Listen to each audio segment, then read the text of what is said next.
Welcome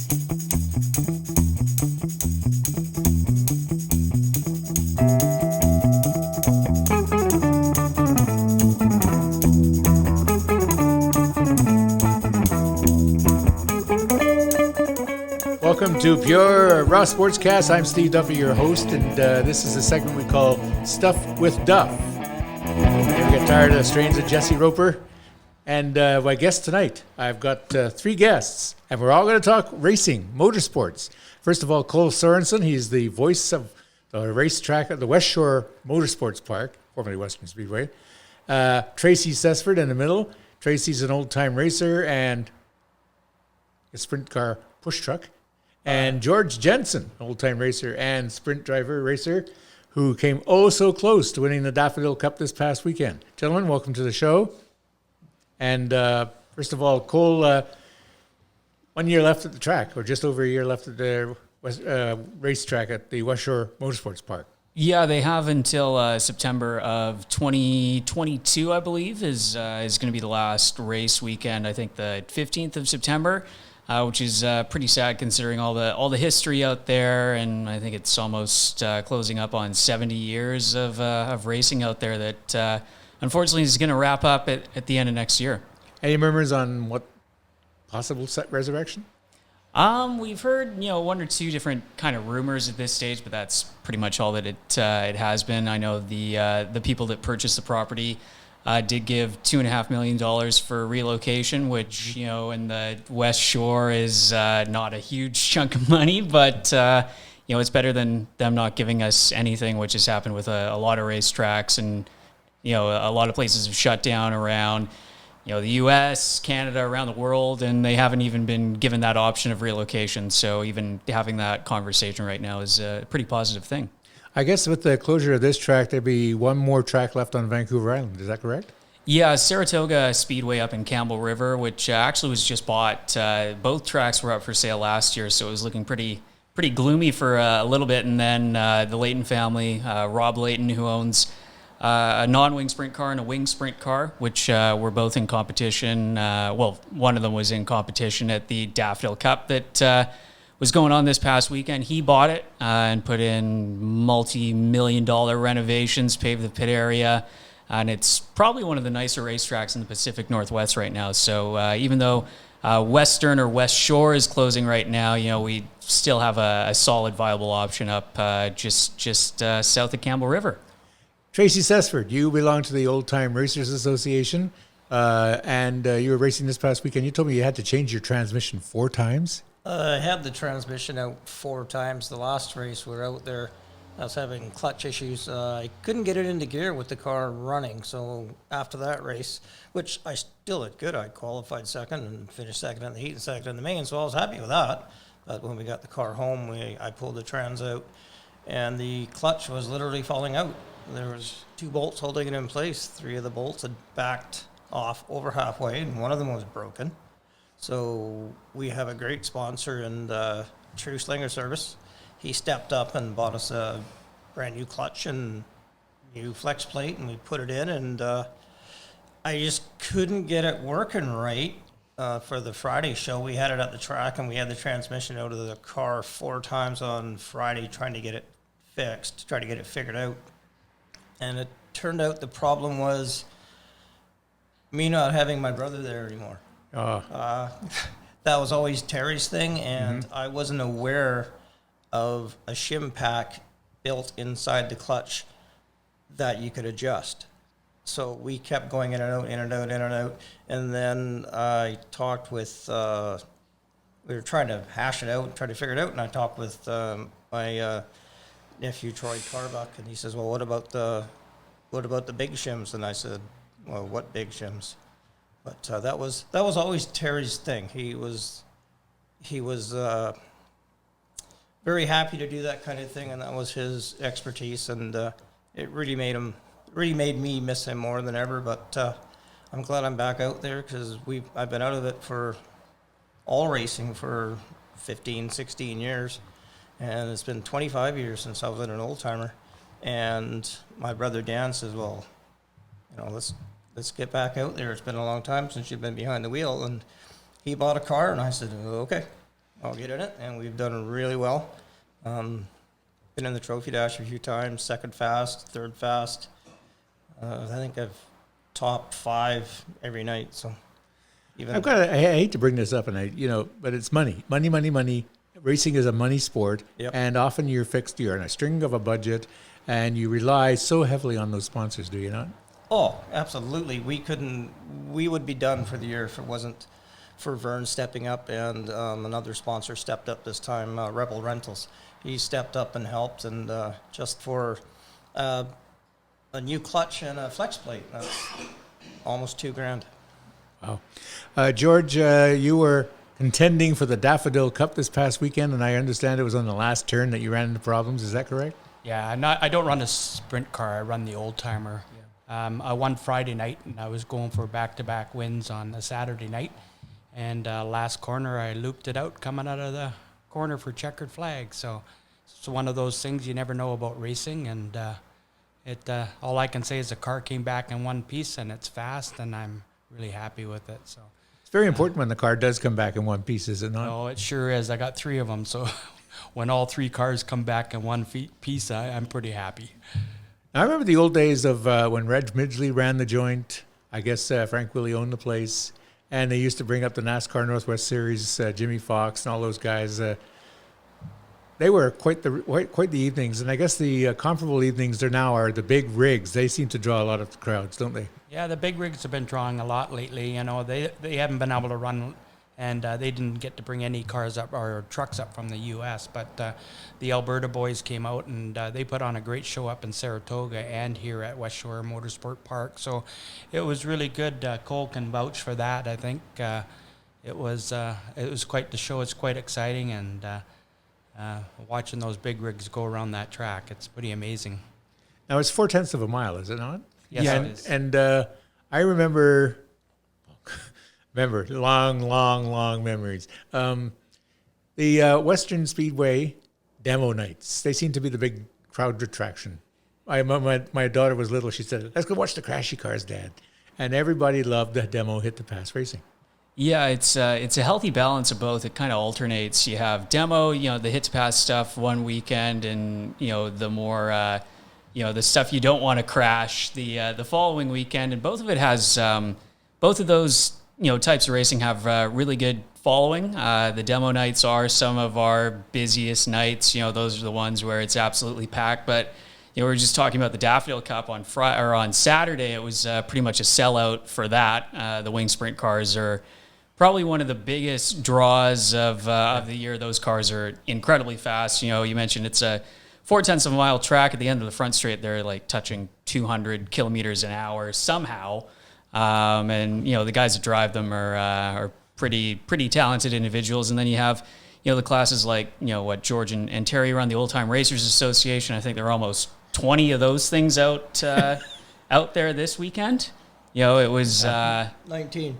19, yeah. That's a good number. So they have in racer participation. The old timer guys have a huge amount of support and a lot of events out there since we've come back from COVID, and allowed spectators have been extremely well attended, and pretty much the grandstands have been full every single weekend. So it's been great to see.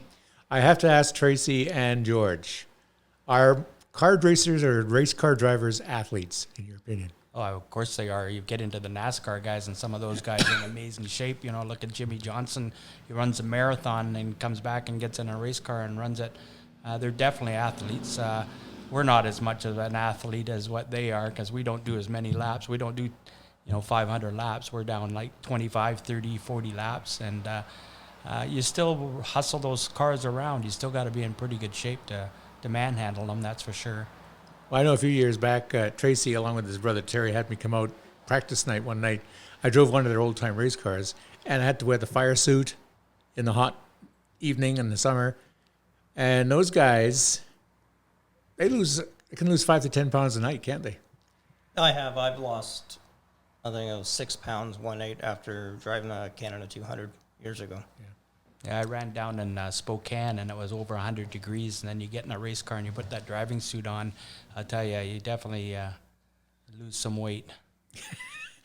I remember my wife says, "You came out of that pit so slow, I thought you were going to signal." But whatever the case, those cars, those old-time cars, are very fast and they're very powerful.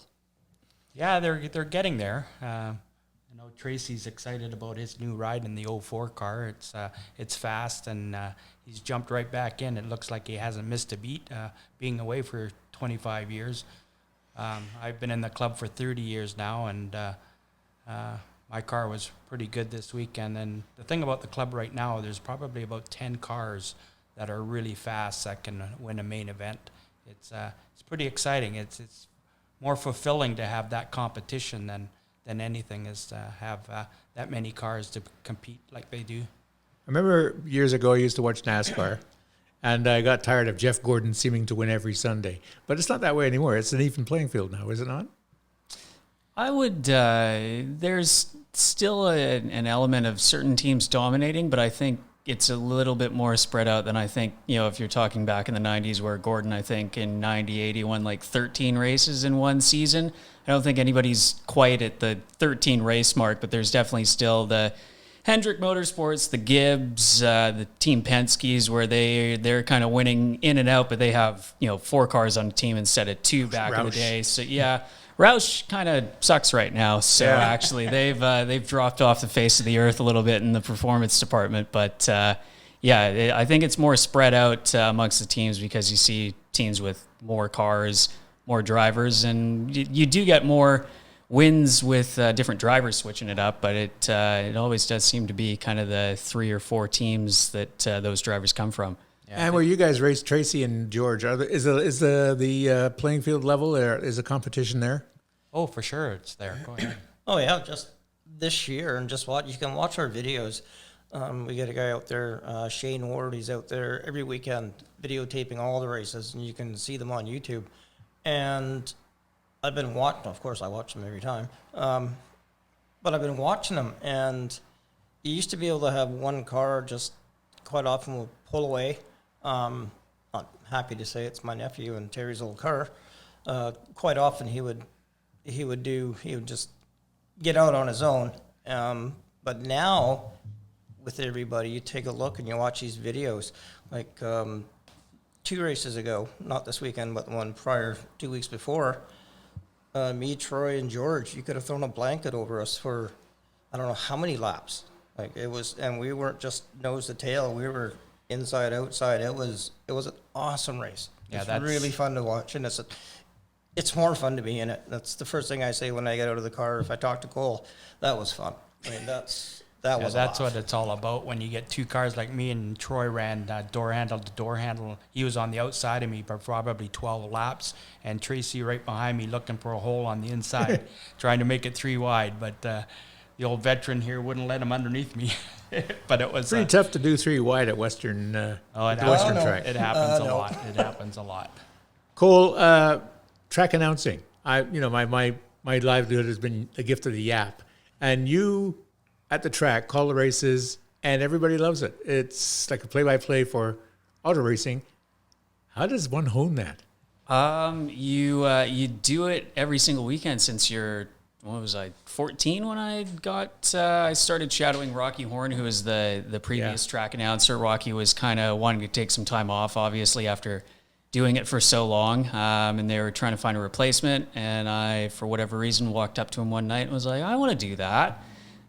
So I started, announcing on the Hornet nights we have on the little track where, it's like Honda Civics, Integras, and all that, people learning to race basically before they get onto the bigger track out there. So I started doing that, and then Rocky quit, to enjoy some well-earned weekends off after a long time. And I slotted in when I was 15 and was the full-time announcer from 2015 right to now. Because it just hit me when I was watching Czech and the Upside. Cole Sorensen, that voice sounds familiar. And sure enough, it's the voice of the race. Okay, Western Speedway. You can. The Motorsports Park at West Shore Motorsports Park.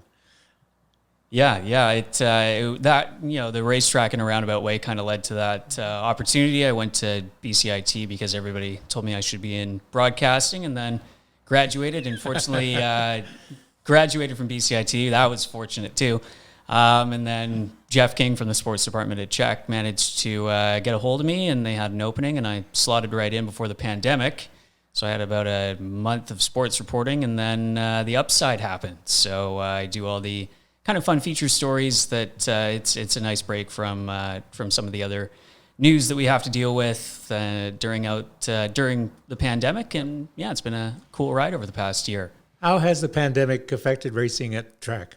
Well, last year we didn't have it at all, except for the one event, which was the Canada 200, which we had, which is the big late model, or back, when in the 70s, 80s, they were called super stocks.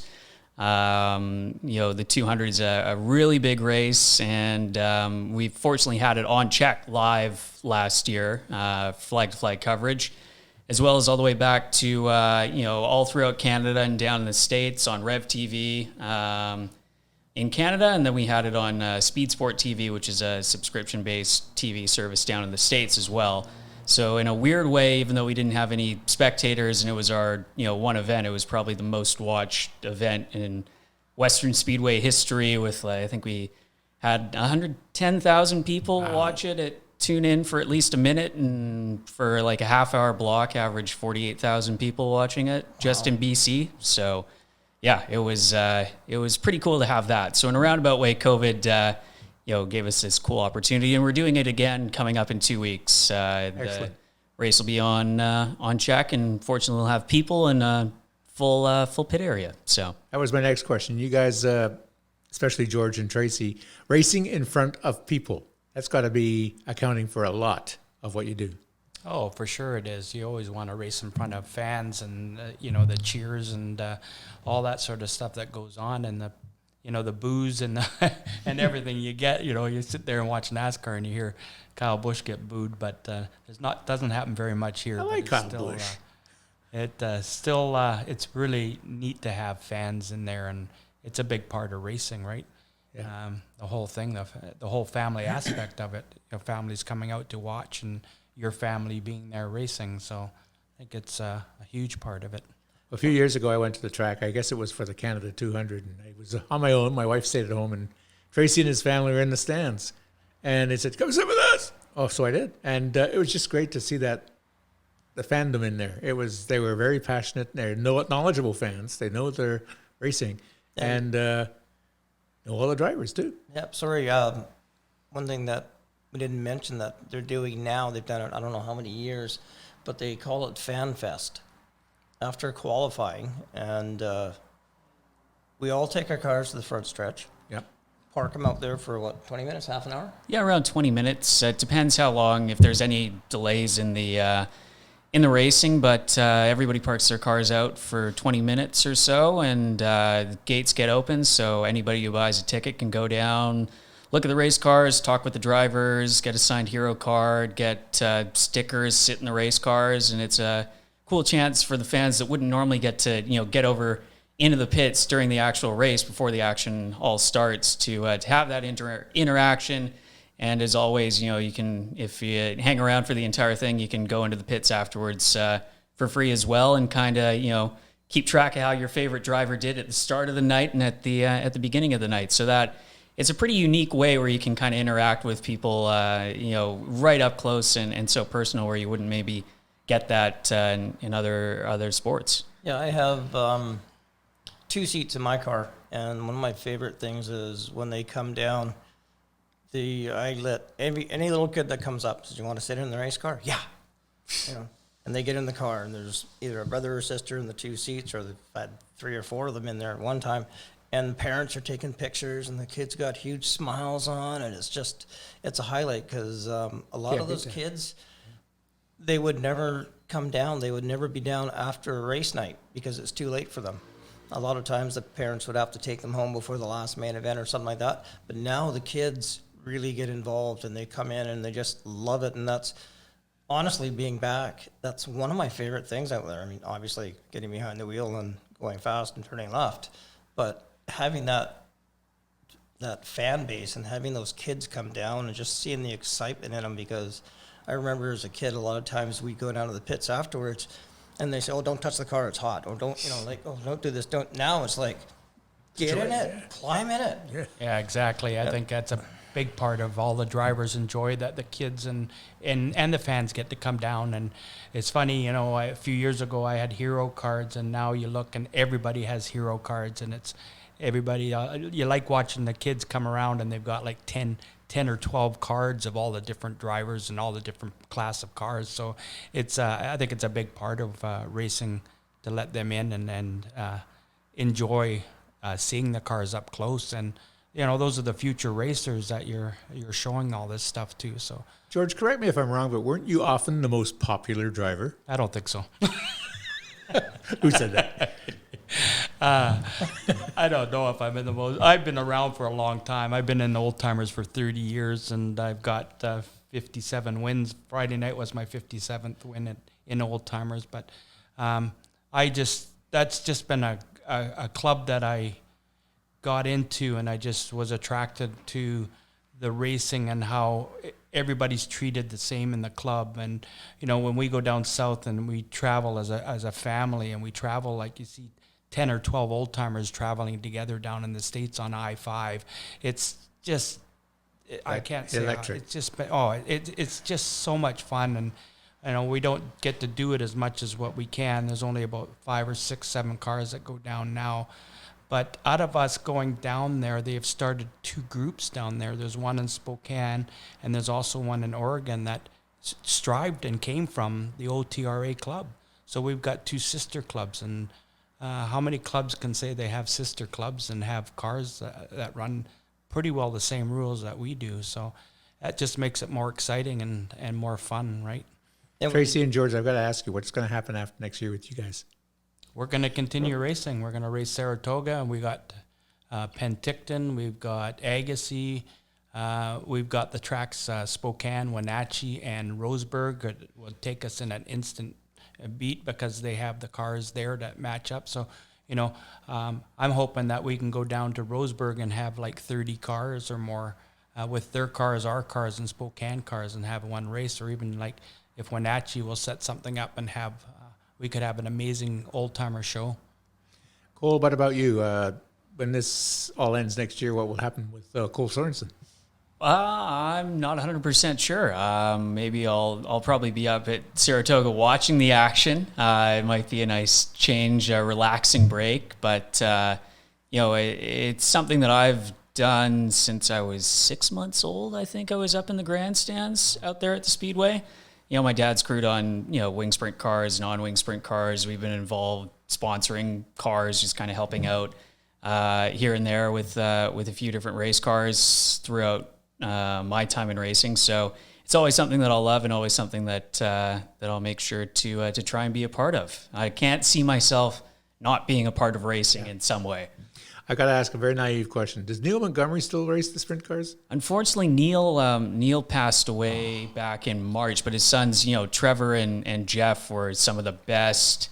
He was a winner all the time. Yeah, the best. Well, yeah, Jeff and Trevor, his sons, were the probably 2 of the best pavement sprint car drivers ever. Anywhere. They were awesome to watch.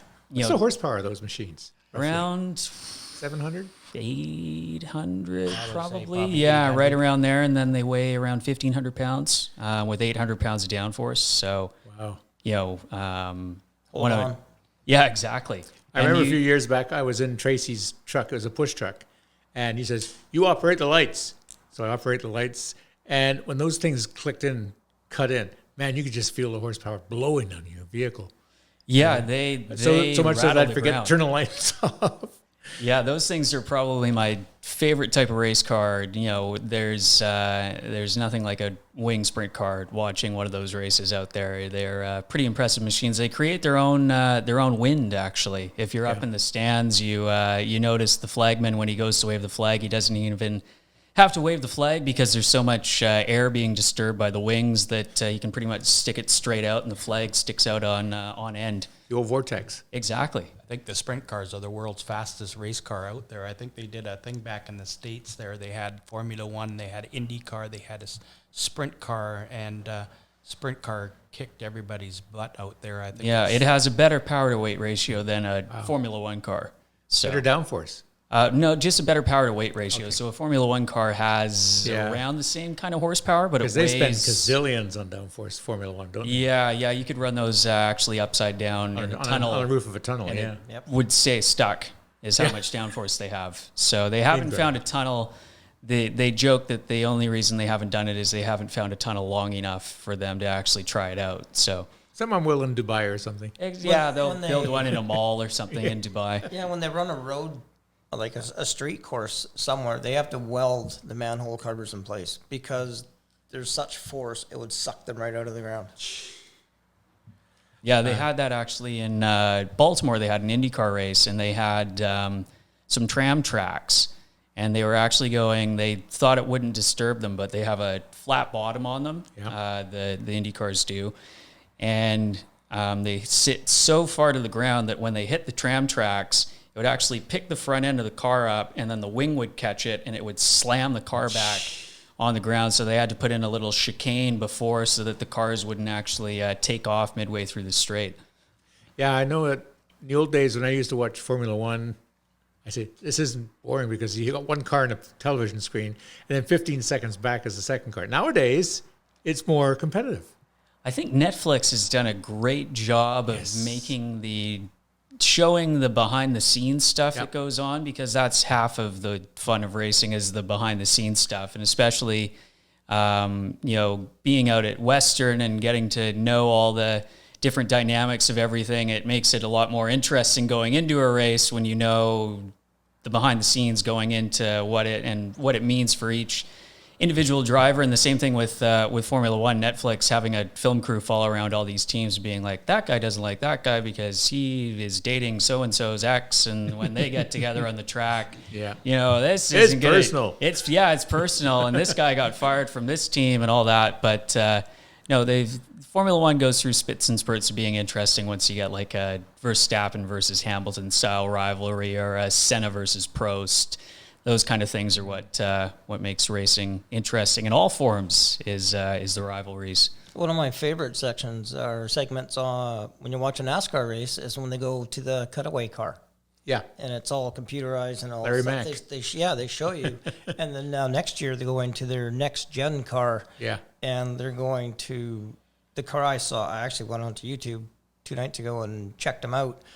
They're going to be independent suspension for the first time ever. They're going to single lug nuts. There's a lot of innovations and changes. Single lug nuts. Single lug nuts. You don't get the pit crew going. They're still out there, but they're doing it with one. Yeah, like the 3-second stop in Formula One. They tried that, but the centers of the wheels in testing, they kept finding like inside hairline cracks because they're going with a lower profile, kind of a more street tire looking rim. Built by the people who built our bridge. Yeah, there you go. Yeah, the Johnson Street Bridge helped. They designed it and helped design the NASCAR wheels. But they had to go to the single lug nut so that the center doesn't come out of the wheel when they're going into a corner at 200 miles an hour. And they're aluminum. Yeah, that's the other thing. Yeah, they're not the old steel steel rims, the old Bassett style steel wheels. Yep. And they're wider. And what else did I watch? Low profile. Sequential shift. Oh, and they've gone to 5 speeds? Yep. Tracy and George, I hate to ask, a lot of people go to the hockey games to see the fights. Yep. Have you guys ever been involved in any serious accidents or incidents on the track? Oh, yeah, I've been in a few. 1991, I put old-timer right in the end of the wall, and I still suffer today. I have a collapsed a T5. It's on T6. I've got no cushion in there. It probably took me about 10 years just to be able to function the way I function now with my arms. I used to go in spasms all the time. So I actually hit the wall so hard I pulled the seatbelt out of the floor, and I went through the upper seat belts, and then I knocked myself out on the steering wheel. So, Trace? I've had a few too many years of demo driving, and then I remember once in a stock car, I was leading and I got tapped in the rear and taken out in the backstretch, and it was a really long, slow spin, and I hit the light standard backwards and put the hole back into the car up, and I bent the headrest in the car. And first thing I remembered is the young lady from the ambulance comes sliding across the tin. Are you all right? And what are you doing here? Like, it was, yeah. And then, I've had a few, and I might have had one Saturday night. I'm not sure. I was watching a Daytona in 2001. I'll never forget. And I saw this horrific crash. I think it was 28. Irvin. Yep. And then at the end of the race, Dale Earnhardt. It seemed like a nondescript little accident, and he Dale's, died. Yep. So you can't tell, can you?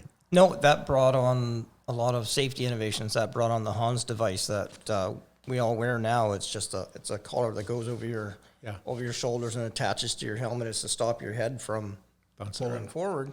And what happened to Dale is he just hit the weird angle, and it pulled like his spinal cord. It just separated. It detaches your muscles from that basically holds your head. It detaches your skull for where your neck goes in from to your skull. It fractures that, and then detaches, which actually happened to a driver out of Victoria, Larry Pollard, but he managed to survive miraculously, and he still works on racing rear ends down in North Carolina today. Larry Pollard, there's a racing name that's made it big locally. Local racing name. Yeah. Didn't Dale Earnhardt drive with an open face helmet as well? Yeah, that was part of it. He had a seatbelt that also gave way. It was just a weird situation where Perfect storm, if you will. Exactly. Yeah, he wore the seatbelt a little different than everybody else. He wore it like flat across his lap instead of back. Which, Now all races have to wear a 5-point restraint, don't they? yes, we all wear 5-point restraint. Some are 6 points now. Well, gentlemen, I look forward to 2022 and the rest of 2021. After that, I guess we're going up to the Campbell River. But thank you very much for spending the last little while talking motorsports with us. The motorsports part, West Shore. Motorsports Park. West Shore Motorsports Park. You can go to Western Shore. Speedway. Yes. It's always been Western Speedway. It always will be Western Speedway. Western Speedway since I was 14 Cole years old, Sorensen, George Jensen, and Tracy Sessford, thank you so much for being guests today. And everybody who is watching, go out to the track. It's good entertainment, and they focus on the family. Yeah, there's a big weekend coming up with the Canada 200. It's been around for a long, long time, and we've had some great drivers up here as Bobby Allison and Earl Ross and so many NASCAR guys come up and run that Canada 200. It's a prestigious race here at Victoria, so make your way out there and go see it. Always my favorite race to drive. I love that race. Yeah, I used to crew for Roy Haslam, so it was Roy Haslam. awesome. He used to have the neatest cars, didn't he? He had some fast cars. The Canada 200 is just, there's no other race like it. The two biggest shows are the Daffodil Cup and the Canada 200, as far as I'm concerned. That's in a couple of weeks. That's in Labor Day long weekend. Super. Yep. Well, thank you very much, gentlemen. Really appreciate it. And that's it for another edition of Raw Sportscast. My thanks to Scott Harrigan for helping me push the buttons, figuring all this nonsense out. I'm going to try the extra now. Here we go.